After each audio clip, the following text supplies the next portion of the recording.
देखिए चंद्रशेखर इस वक्त नामांकन करके आ चुके हैं और भारी तादाद में उनके कार्यकर्ता यहां पर मौजूद हैं। मैं उनसे बात करने की कोशिश करता हूं। चंद्रशेखर, सबसे पहले शुभकामनाएं आपको। आप गोरखपुर में मुख्यमंत्री के खिलाफ ताल ठोकने के लिए आए हैं, नामांकन किया, क्या उम्मीद लग रही है आपको? क्या माहौल, क्या फिजा है गोरखपुर में? मुख्यमंत्री नहीं, एक्सीडेंटल मुख्यमंत्री। ना उनके नाम पे लोगों से वोट मांगी गई थी 17 में, ना ही लोगों ने उनके नाम पे वोट दी थी। ना वोट दी थी केशव प्रसाद मौर्य जो पिछड़े वर्ग से आते हैं। लोगों ने सोचा कि बीजेपी का चाल चरित्र बदल गया है, अब पिछड़े वर्ग के व्यक्ति को मुख्यमंत्री बीजेपी बनाने का प्रयास कर लोगों ने वोट दिया और बड़े बड़े वादे किए थे। आज हालात ये है, मैं गोरखपुर में हूँ, आप मुझे मंगल कामनाएं दे रहे हैं, मैं धन्यवाद देता हूँ, मगर वहीं अभी मैं यहाँ माल्यार्पण करने आया, एक बहन मुझसे मिली, 1 साल से उसके साथ रेप हुआ है, आज तक मुकदमा नहीं लिखा गया, गगा थाने का मामला है। मैंने एसपी साउथ अरुण सिंह से अभी बात की है।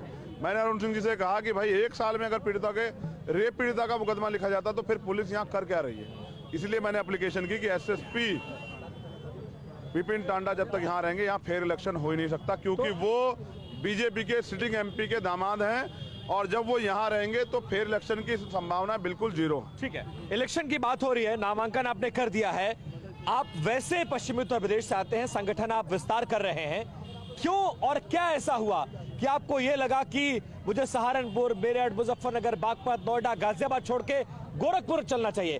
क्या हाईलाइट होना चाहते हैं, क्या आप लाइमलाइट पे रहना चाहते हैं, ये भी एक कारण है? हाईलाइटेड तो मैं इतना हूँ कि जो भारत दुनिया में सबसे बड़ी मैगजीन टाइम्स मैगजीन, उसमें मैं भारत की तरफ से अकेला व्यक्ति होता हूँ। बड़ी सवाल क्या है, आप लड़ किसके खिलाफ रहे? मैं नहीं डरता सरकार की तानाशाही से। मैं वो पीड़ित हूँ जिस पे एनएसए लगी, निर्दोष होते हुए 16 महीने इसको जेल में रखा गया, जिसके लोगों पे जुल्म जाति अन्याय अत्याचार हुआ।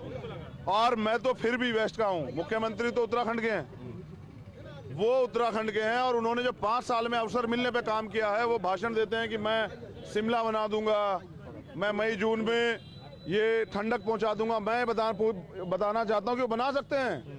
जब वो इस गोरखपुर को मुख्यमंत्री रहते हैं, हर बरसात के महीने में 4 महीने झील बना सकते हैं, तो बना सकते हैं। उनके राज में बेटियां यहाँ जो है बरसात में नाव लेके निकलती हैं, यहाँ रेप होते हैं, हत्या होती है। प्रियंका भारती के मामले में न्याय नहीं हुआ। तो इन इश्यूज पे जो इश्यूज, ठीक, आप जो इश्यूज को गिना रहे हैं, बहुत मेजर कंसर्न है गोरखपुर का, मैं इस बात से इनकार नहीं करूंगा, लेकिन इन इश्यूज पर आपको लग रहा है कि आप चुनाव लड़ेंगे तो सीएम योगी के खिलाफ आप चुनाव जीत जाएंगे? मैं क्या कह रहा हूँ, किसने बनाया सीएम उनको?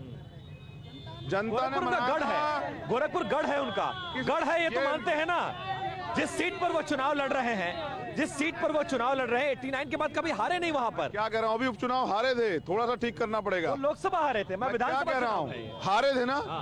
एक और चीज जानिए, ये राजतंत्र नहीं है, ये डॉक्टर अंबेडकर के संविधान चलने वाला लोकतांत्रिक भारत है और यहाँ राजा का बेटा राजा नहीं बनेगा। यहाँ राजा वो बनेगा जो हकदार होगा, जो जनता का दिल जीतेगा। हम युवा हैं, 60% युवा है उत्तर प्रदेश में, हम उनके बीच जाएंगे। गोरखपुर में हर जाति धर्म के व्यक्ति से पूछेंगे। चंद्रशेखर आजाद क्या इस बात का जवाब दे सकते हैं कि अखिलेश यादव ने ये आह्वान किया कि अंबेडकरवादी सारे समाजवादी पार्टी को सपोर्ट करें? चंद्रशेखर आजाद कैसे सपोर्ट करें? एक बार आप जिन्हें बड़ा भैया कहते हैं, आज भी वो ये कह रहे हैं कि सारे अंबेडकरवादी, एक कदम थोड़ा सा पीछे हो जाइए ताकि कैमरे को स्पेस मिले।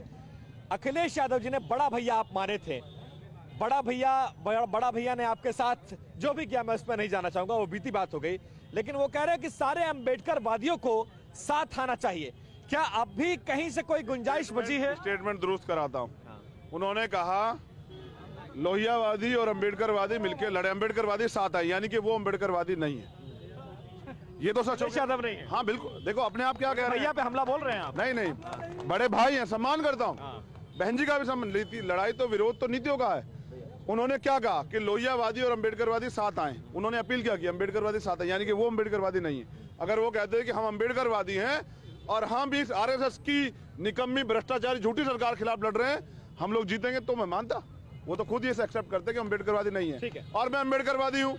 मैं समझता हूँ कथनी और करनी में फर्क की वजह से वो लोग 12 की सरकार के बाद गए थे। अखिलेश यादव आ रहे हैं कि नहीं आ रहे हैं, जनता तय करेगी। चंद्रशेखर तो आ रहे गोरखपुर से। अंतिम सवाल, ओपिनियन